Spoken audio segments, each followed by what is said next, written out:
லைஃப்பில் பல இடத்துல பல திருப்பங்கள் வரும். ஆனால் நம்ம எதிர்பார்க்காத நேரத்தில் வர அழகான திருப்பம் காதல்.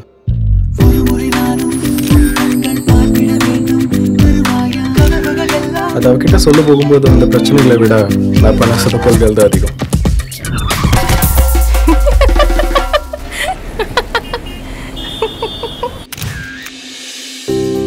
இன்ஃபேக்ட் சொதப்பல் ஆரம்பித்து அவளை இம்ப்ரெஸ் பண்ணுற வரைக்கும் எல்லாமே ஒரு கனவு மாதிரி தான் இருந்தேன்.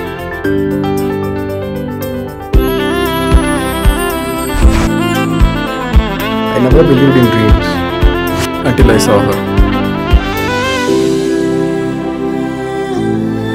ஒரு காமிக்கல் ஜர்னின்னு சொல்லலாம், பட் தெரியல, இட் வாஸ் மேஜிக்கல்.